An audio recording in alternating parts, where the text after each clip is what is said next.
আল্লাহ পাকের শুকর। আল্লাহ পাক রব্বুল আলামিন আপনাকে আমাকে এখন পর্যন্ত হায়াতে রেখেছেন। ইতিমধ্যে বহুত মানুষ দুনিয়ার থেকে বিদায় হয়ে গেছে। আল্লাহ পাক আপনাকে আমাকে সুস্থ রেখেছেন। ইতিমধ্যে বহুত মানুষ অসুস্থ হয়ে হসপিটালে কত দুঃখ কষ্টের মধ্যে আছেন, কিন্তু আল্লাহ পাক আপনাকে আমাকে সুস্থ রেখেছেন। কত মানুষ ভালো আছে, জিন্দাও আছে, কিন্তু ইমানের ধনে ধন্য হতে পারেনি। আল্লাহ পাক আপনাকে আমাকে ইমানের ধনে ধন্য করেছেন। অনেক মানুষ ইমান তো আনছে, কিন্তু ইসলাম গ্রহণ করে নাই, ইসলাম অনুযায়ী চলে নাই। ভাই আমার দিকে তাকান, কেউ কথা না, আমার দিকে তাকান। আল্লাহ পাক আপনাকে আমাকে মুসলমান বানাইছেন। আসলে দেখেন, আজকে চরমনাইওয়ালাদেরকে অনেকেই শত্রু মনে করে। আমাদের অনেক সংগঠন, বিভিন্ন রাজনৈতিক দলের লোকেরা আমাদেরকে শত্রু মনে করে, যে চরমনাইওয়ালারা অমুকের বিরোধিতা করে, অমুকের কথা বলে, এই বিরোধিতা করে।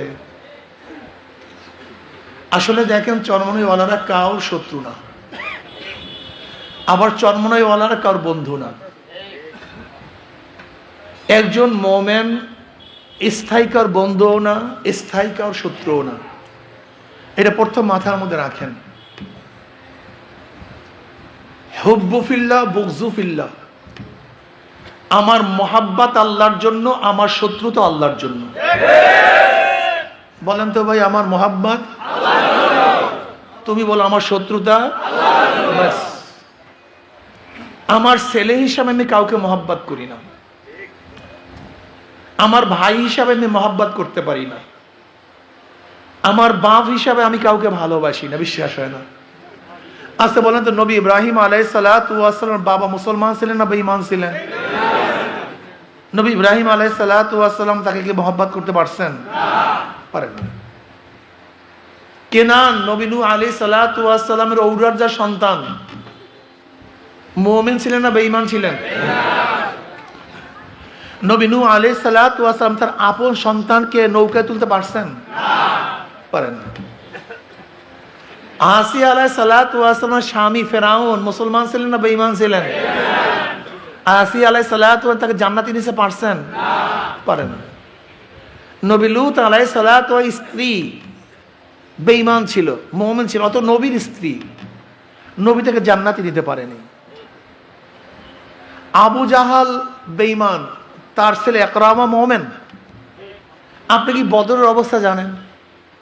বদরের ময়দানের অবস্থা এই মুসলমানের 90%, 92% মুসলমান জানে না, 99% মুসলমান জানে না। জয়নাব রাদিয়াল্লাহু তাআলা আনহা নবী আলাইহিস সালাতু ওয়াস সালাম বড় কন্যা। জয়নাব রাদিয়াল্লাহু তাআলা আনহার বাবাকে জনাব মুহাম্মদ রাসূলুল্লাহ সাল্লাল্লাহু আলাইহি ওয়াসাল্লাম। অথচ বদরের ময়দানে তার আপন জামাতা নবীর বিরুদ্ধে যুদ্ধ করছে, আপন জামাতা। এমনকি ধরাও পড়ছে। ওই যে 70 জন অ্যারেস্ট হয়েছিল না বদরের ময়দানে বেঈমান, এর মধ্যে একজন ছিল কে? নবী আলাইহিস সালাতু আপন জামাতা, জয়নাবের স্বামী। আবার মুক্তিপণ দিয়ে তাদেরকে ছেড়ে দেওয়া হয়েছিল। আপনি কি জানেন কত দুঃখের বিষয়? মুক্তিপান হিসাবে জয়নাব রাদিয়াল্লাহু তাআলার স্বামী যেই মাল অর্থ পেশ করেছিল, তার মধ্যে কি ছিল জানেন? আহা, নবী আলাইহিস সালাতু ওয়াস সালাম যে হার তার স্ত্রী খাদিজাকে দিয়েছিল, খাদিজা রাদিয়াল্লাহু তাআলা আনহা সেই হার তার বড় মেয়েকে দিয়েছিল। সেই মেয়ের হার মুক্তিপণের জন্য পেশ করা হয়েছে। দুঃখজনক বিষয়। উতবা ওতাবা, উম্মে কুলসুম এবং রুকাইয়া রাদিয়াল্লাহু আনহুমাদের স্বামী ছিল উতবা ওতাবা, নবীর জামাতা দুজন, কিন্তু বেঈমান, নবীর বিরুদ্ধে লড়ছে। বদরের ময়দানে একদিকে বাবা ছিল, একদিকে ছেলে, একদিকে আপন ভাই আর একদিকে আর এক ভাই, একদিকে শ্বশুর আর একদিকে জামাই। গণনা কি? এত সবাই আপন, সবাই তো আপন, তো একজনের বিরুদ্ধে আর একজনের বিরুদ্ধে লড়ছে কেন? কারণটা কি বুঝলেন? আমাদের মোহাব্বত কার জন্য? আমাদের ঘৃণা। এর জন্য চরমনাই ওয়ালাদের স্থায়ী কোনো শত্রু নাই, স্থায়ী কোনো বন্ধু নেই। আজকে যে আমার সবচেয়ে বড় শত্রু, সে যদি ইসলাম অনুযায়ী চলে, সে কালকে আমার সবচেয়ে বড় বন্ধু, সবচেয়ে বড় বন্ধু।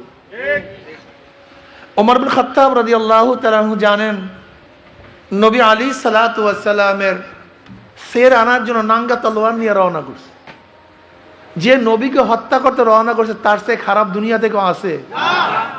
অথচ ওমর ইসলাম গ্রহণ করার পরে সবচেয়ে বড় বন্ধু হয়ে গেছে। নবী আলাইহিস সালাতু কি বলেন, আমার পরে কেউ নবী হইলে ওমর নবী হয়ে যেত। কি আজীব! যে ছিল সবচেয়ে বড় শত্রু, তার অবস্থাটা কি?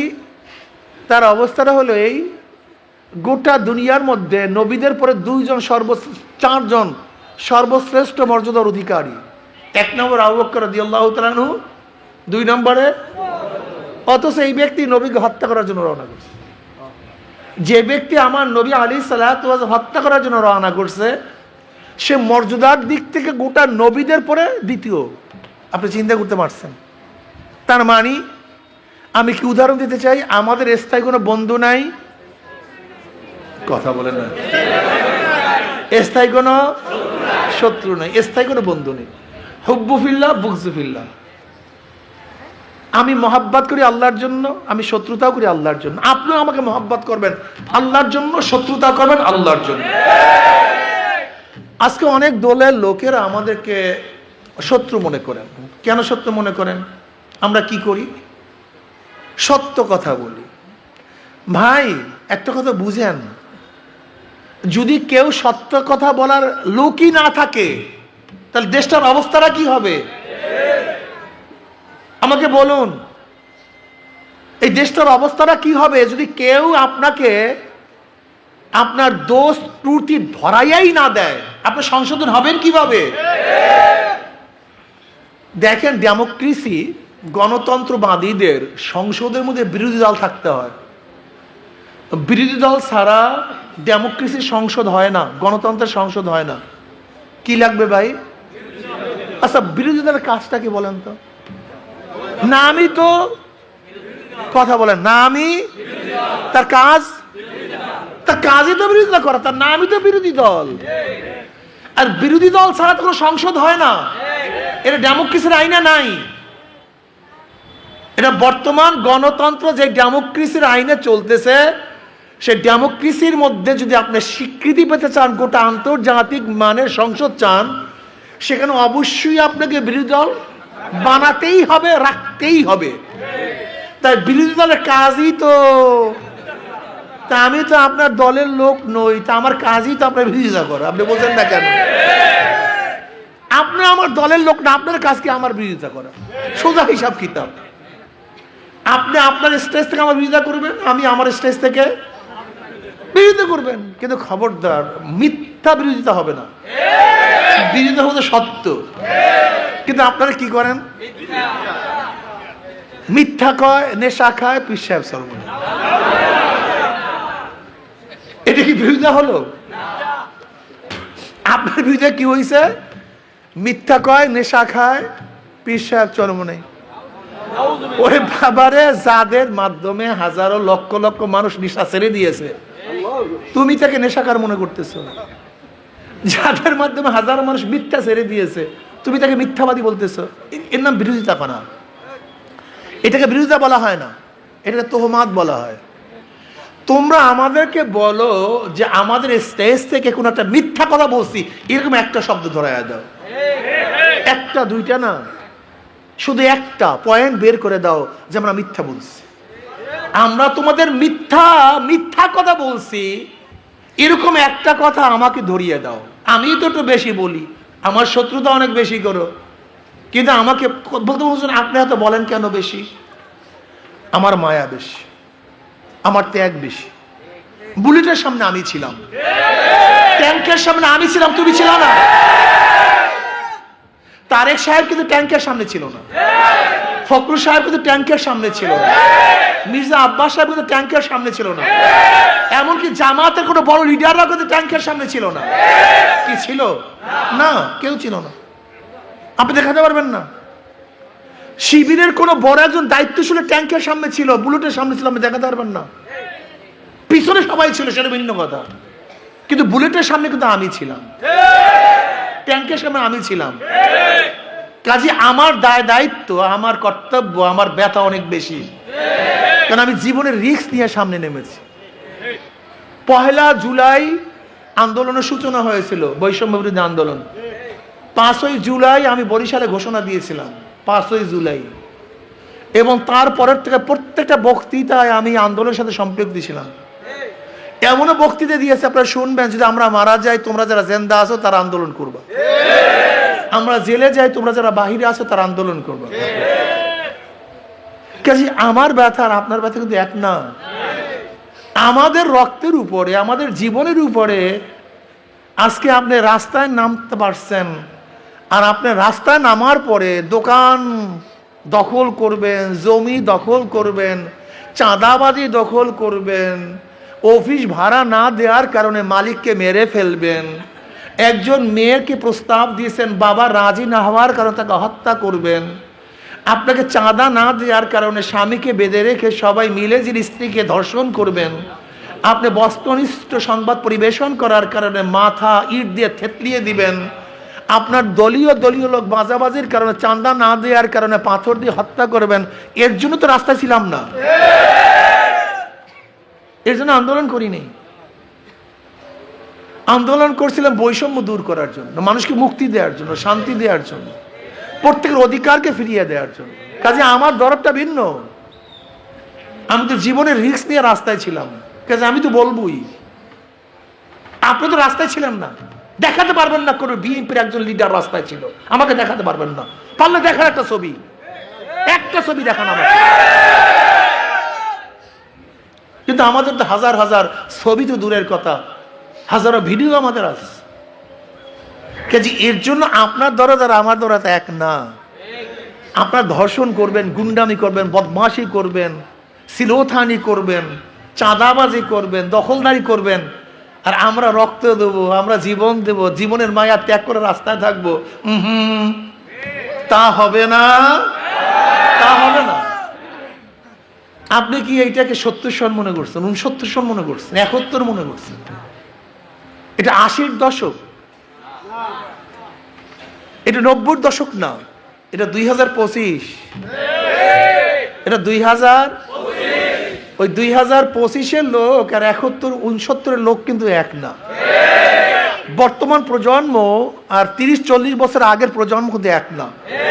এখন প্রত্যেকটা যুবক সচেতন, প্রত্যেকটা কৃষক সচেতন। ভোট মানুষ কাকে দেয়, কেন দেয়, স্টেট কেন সৃষ্টি হয়েছিল, স্টেট একটা রাষ্ট্র কেন সৃষ্টি হয়েছিল? ইন্নী জাইলু ফিল আরদি খলিফা, আল্লাহ পাক রব্বুল আলামিন আদমকে পাঠাইছেন গোটা জগতের প্রতিনিধি করার জন্য, প্রতিনিধিত্বশীল করার জন্য। সে আমাদের খলিফা, আমাদের লিডার। ধরে নেন, ইসলামের কথা বাদ দেন, ইসলামের স্টেট তো আদম আসার সাথে সাথে শুরু হয়ে গেছে। কিন্তু সক্রেটিস কি বলে?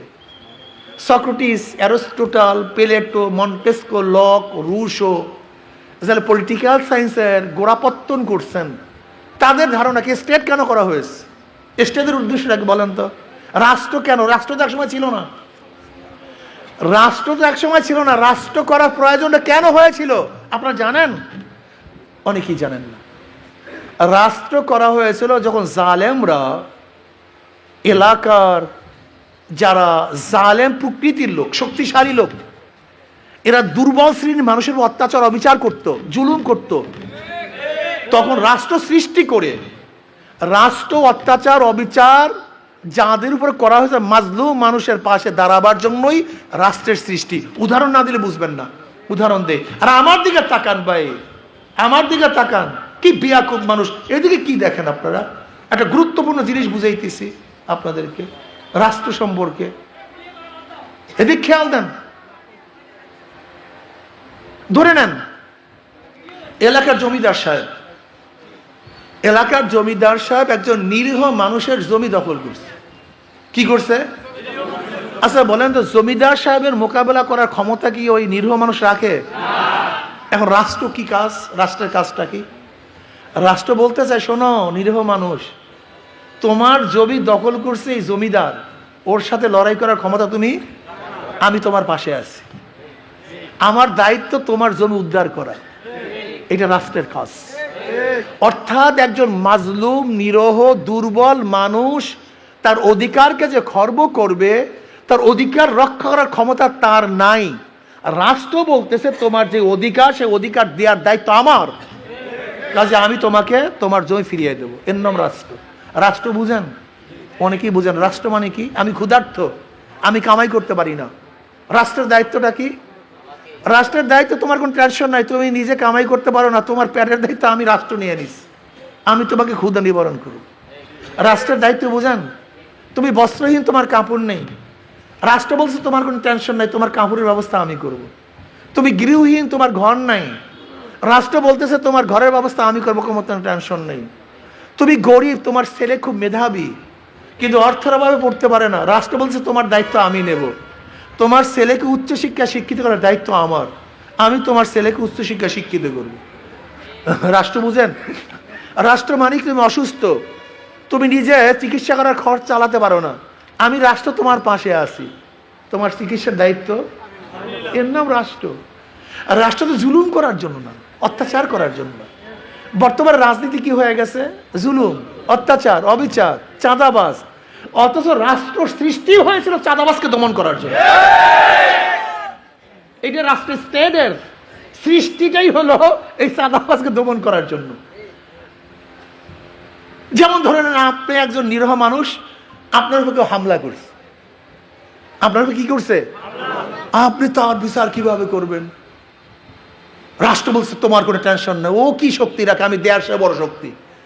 রাষ্ট্রের শক্তি দেয়ার চেয়ে বড়, কথাটা বুঝতে পারিনি, বিশাল শক্তি তো রাষ্ট্রের, ওর কি শক্তি? তোমাকে গোটায় চরমদ্দি লোকের একত্রিত অত্যাচার করছে, আমি রাষ্ট্রের চেয়ে সে বড় ক্ষমতাসীন না, আমি তোমার পাশে আছি, ওদের বিচার করার দায়িত্ব আমার। রাষ্ট্র কি বলতে চায় জানেন? এই রাষ্ট্র বলে তুমি ঘুমাও, দরজা খোলো, তোমার দরজার মধ্যে পাহারা দেওয়ার দায়িত্ব আমার, ঘুমাবা তুমি, পাহারা দেব। এর জন্য সমস্ত রাষ্ট্রের সম্পদ, পুলিশ কোন সম্পদ, ডিসি সাহেব, এসপি সাহেব, এর জন্য দেখবেন যত অফিসার সব রাষ্ট্রের সম্পদ। এর দায়িত্বটা কি? ভূমি মন্ত্রণালয়ের দায়িত্বটা কি? তোমার ভূমিকে সুন্দর মতো বুঝিয়ে দেওয়া। অর্থ মন্ত্রণালয়ের দায়িত্ব রেখে তোমার অর্থকে তোমার কাছে পৌঁছিয়ে দেওয়া। স্বাস্থ্য মন্ত্রণালয়ের দায়িত্ব রেখে তোমার স্বাস্থ্যকে সুরক্ষিত করা। তোমার শিক্ষা ডেভেলপমেন্টের দায়িত্বকে তোমাকে সুশিক্ষায় শিক্ষিত করা। এটা তোমার রাষ্ট্র, তুমি রাষ্ট্র সম্পর্কে জানো না। খাদ্য বিভাগের কাজটা কি? তোমাকে সুন্দর মতো খাদ্য পরিবেশন করা। ভোক্তা অধিকারের দায়িত্বটা কি? তোমার কোনো ভেজালমুক্ত খাদ্য, ভেজালযুক্ত খাদ্য যেন খাওয়াতে না পারে এই ব্যবস্থা গ্রহণ করা। এই যত ডিপার্টমেন্ট দেখেন, ডিপার্টমেন্টের কাজটা কি?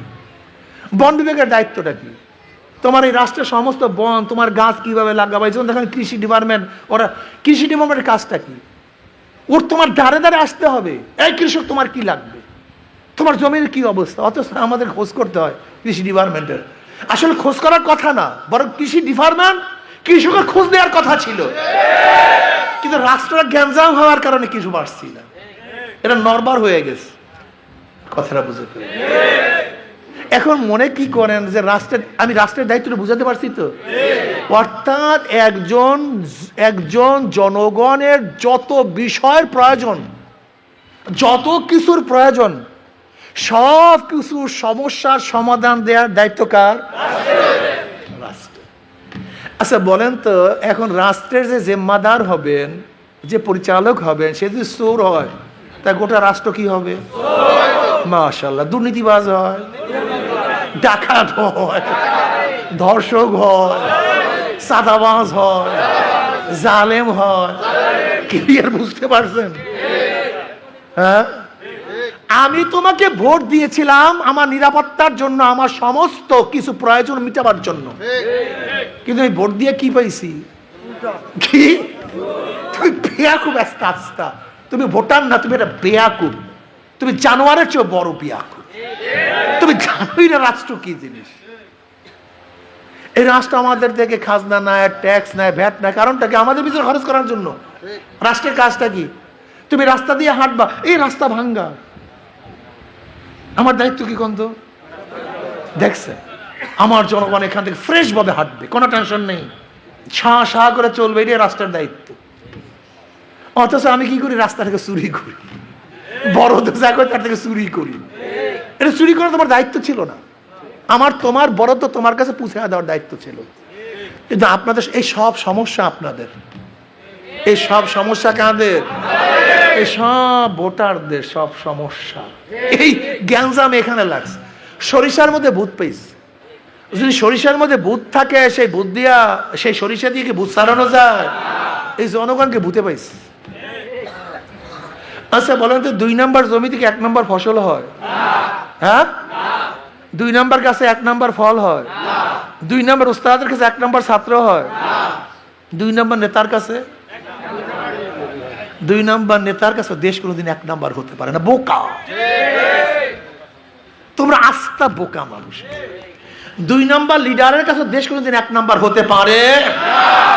দেখেন, ওসি সাহেব পরিবর্তন হয়, ঘুষ সাহেব, ডিসি সাহেব পরিবর্তন হয়, দুর্নীতি সাহেব, হে চেয়ারের মধ্যে। তোমাদের অবস্থাটা কি? আমরা কেমন বেয়াকুব? একজনের নাম এ, একজনের নাম বি, একজনের নাম সি। বলো, এ 3 জন চোর, এও চোর, বিও চোর, সিও বসা আছে ক্ষমতা। এ কি করবে? আস্তে কথা কয়, আন্দোলন সংগ্রাম হটাও এ, বসাও বি, কি করবে?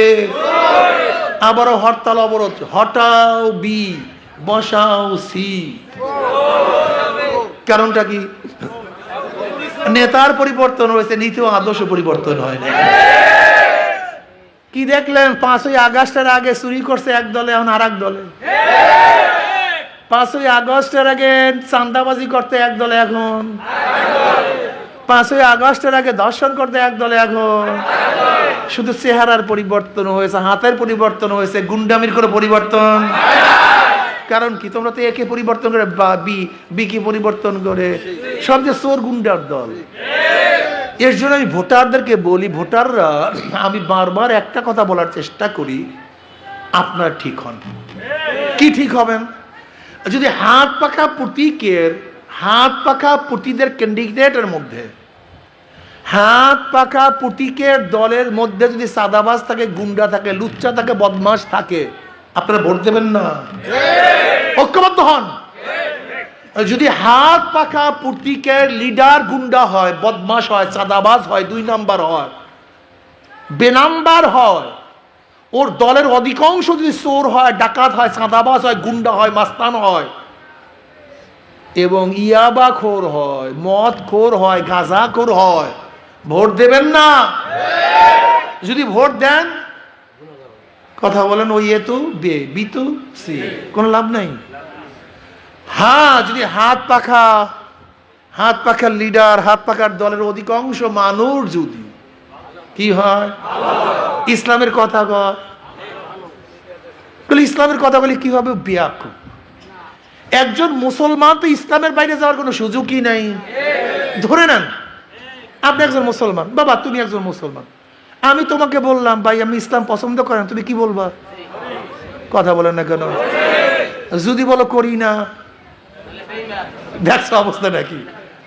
আচ্ছা আমি এই যুবক তোমাকে বললাম, বাবা তুমি কোরআন ও সুন্নাহর আইন চাও কি চাও না?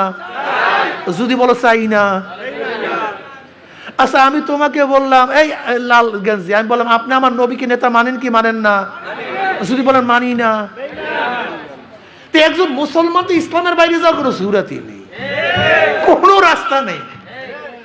একজন মুসলমান ইসলামের বাইরে যাওয়ার কোনো রাস্তা, ইমান থাকবে না তো। এখন প্রশ্ন করতে পারে, হুজুর হিন্দুরা কেন ইসলাম করবে? হাত পাকায় থাকবে। হিন্দুরা কেন ইসলামী আন্দোলন করবে? প্রশ্ন এখানে। খ্রিস্টানরা কেন ইসলাম মানবে? খ্রিস্টানরা কেন আপনার মতো মৌলবীকে গ্রহণ করবে? প্রশ্ন এখানে। একজন মুসলমান তো ইসলামের বাইরে যাওয়ার কোনো সুযোগ নাই, যদি চায়ও বেঈমান। এখন আপনার প্রশ্ন হলো খ্রিস্টানরা কেন করবে, হিন্দুরা কেন করবে, বৌদ্ধরা কেন ইসলামের পক্ষে থাকবে? একজন নাস্তিক ইসলামের পক্ষে থাকবে তাদের অধিকার বাস্তবায়ন করার জন্য, তাদের অধিকার আদায়ের জন্য, তাদের জান মালের নিরাপত্তার জন্য। জান মালের নিরাপত্তা কিভাবে দিবেন? ধরে নেন একজন মুসলমানের বাড়ি যদি একজন মুসলমান চুরি করে, তার কি হবে? বিচার হবে। জোরে বলেন কি হবে? জোরে বলেন। আসলে মুসলমান যদি হিন্দুর বাড়িতে চুরি করে, বিচারের দিকটা সবাই সমান। তাই হিন্দু কেন ইসলামকে পছন্দ করবে? যেন ওর বাড়িতে চুরি না হয়। একজন মুসলমান যদি মুসলমান মেয়েদেরকে ধর্ষণ করে, কি হবে? বিচার হবে। আসলে ওই মুসলমানটা যখন হিন্দু মেয়েকে ধর্ষণ করে, এক হবে না ভিন্ন হবে? তার হিন্দু ওর মেয়েকে হেফাজত করার জন্য ইসলাম করবে। ইসলাম যদি আসে তাহলে আমার মেয়ে হেফাজত, আমার ঘর হেফাজত, আমার মাল হেফাজত, আমার জান মালের হেফাজত, আমার ইজ্জতের হেফাজত। একজন হিন্দু কেন ইসলাম করবে?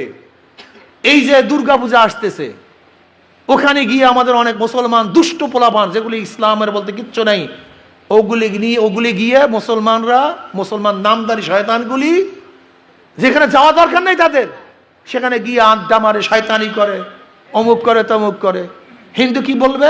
ইসলাম যদি ক্ষমতায় আসে, আমি আমার ধর্ম পালন করব, কোনো ঝামেলাই নেই, আমি আমার লাকুম দীনুকুম ওয়ালিয়া দীন, তুমি তোমার ধর্ম পালন করো, এটা ইসলাম গ্যারান্টি দিবে।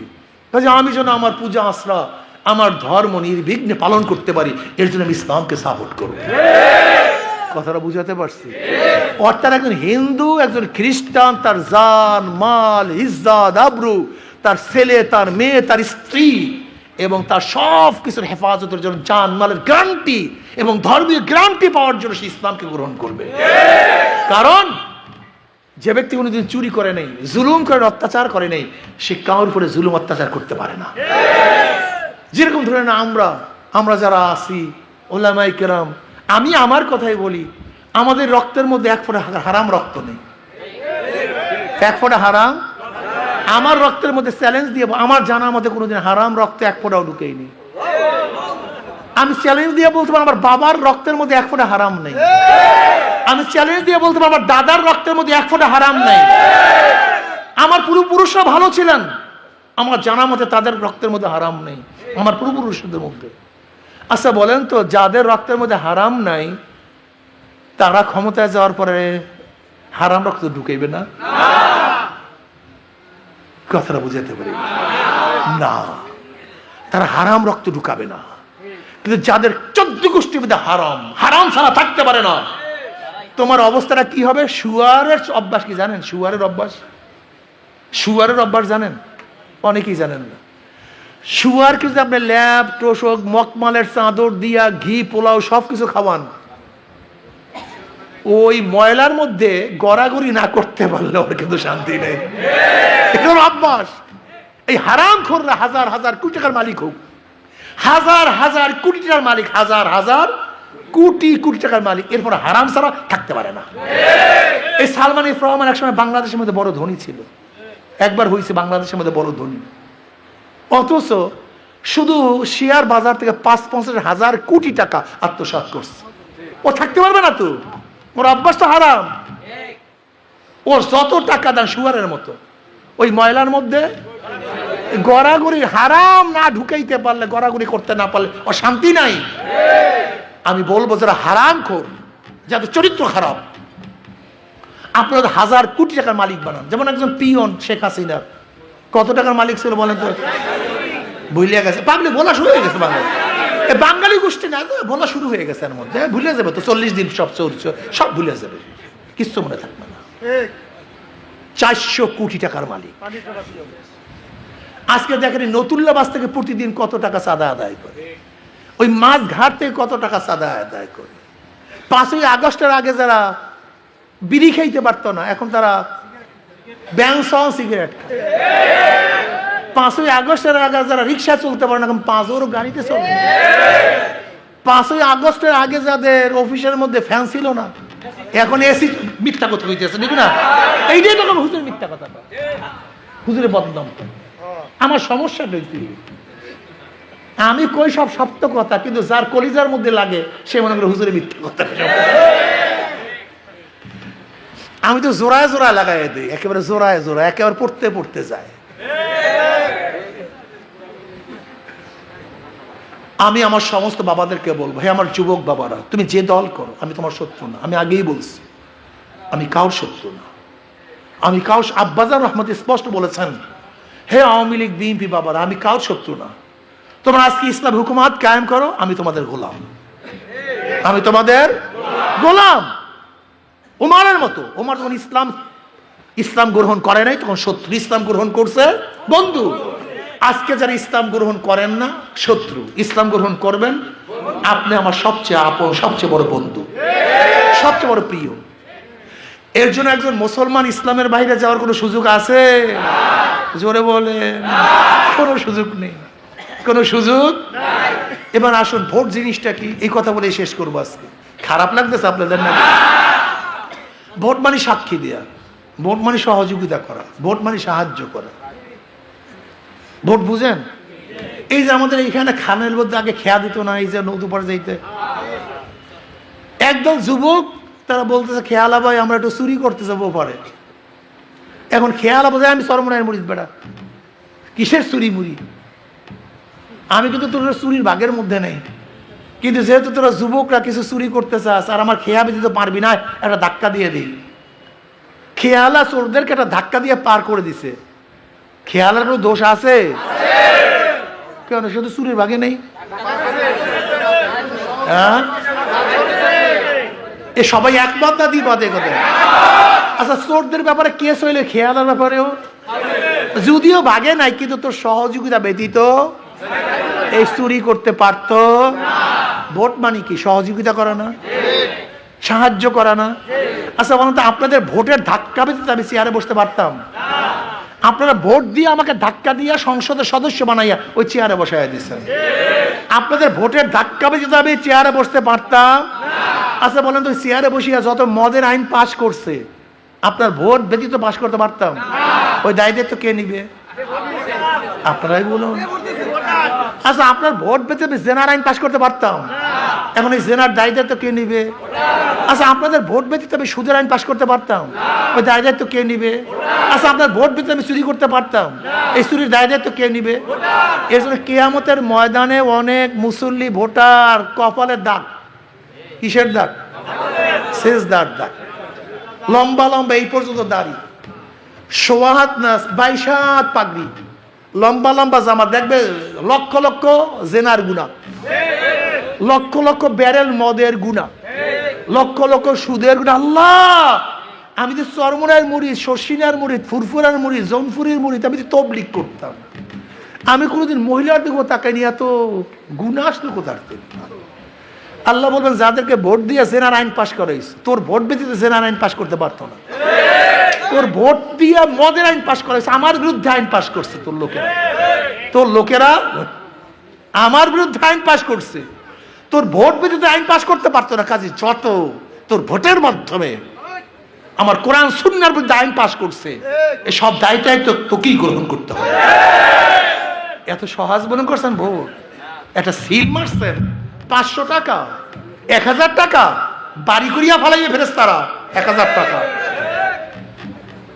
5000 টাকা পাইছেন যুবক, চাঁদাবাজি শুরু করছেন, পেটে পাড়া দিয়ে ফেরেশতা সব বের করে ফেলবে, আজকে হোক কালকে হোক।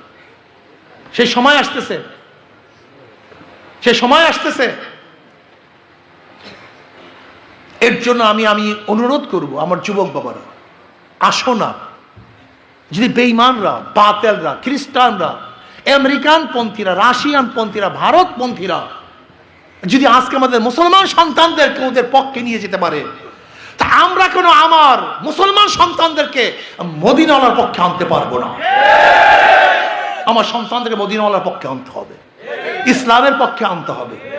এর জন্য ইনশাআল্লাহ আজকের থেকে আমাদের প্রত্যেকটা মুসলমান সন্তান, নবীর উম্মতরা, গোটা নবীর উম্মতদেরকে ইসলামের পক্ষে আনার জন্য সবাই রাজি আছেন ইনশাআল্লাহ?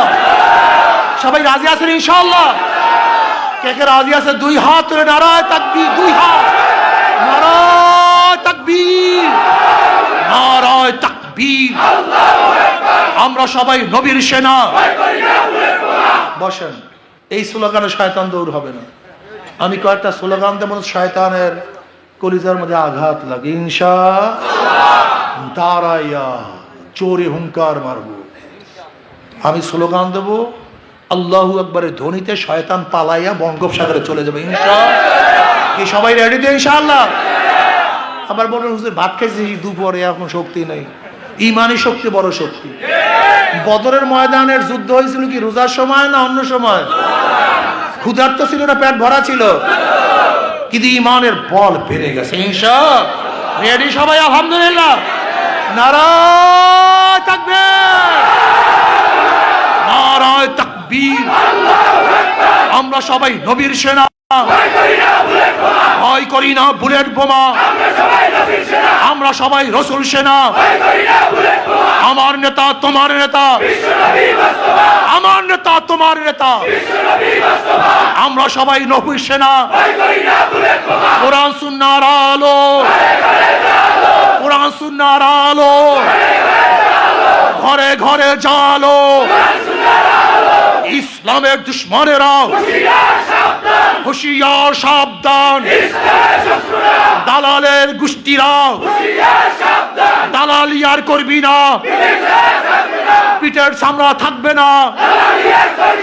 রুশ ভারতের দালালেরা হুঁশিয়ার সাবধান। নারায়ে তাকবীর। বসেন। এই স্লোগান শিক্ষা দিছে, এখন চলবে হুমা হুম এই স্লোগান ইনশাআল্লাহ। রাস্তা দিয়ে যাবে যুবকরা, এই স্লোগান দেবে শয়তান ভাইকে যাবে ইনশাআল্লাহ। রাজি আছেন ইনশাআল্লাহ?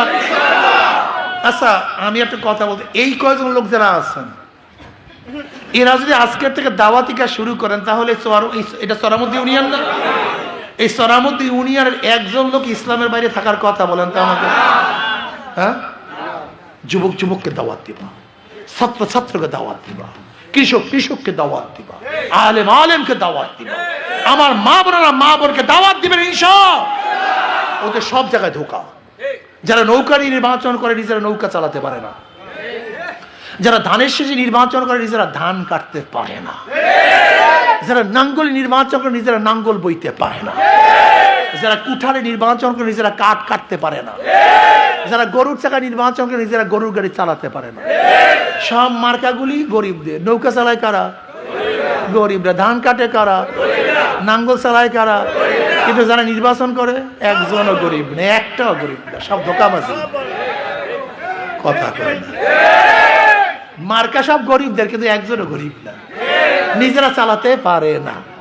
কিন্তু হাত পাখা এমন এক প্রতীক, যে নির্বাচন করে সেও চালাতে পারে, যারা সমর্থন করে তারাও চালাতে পারে।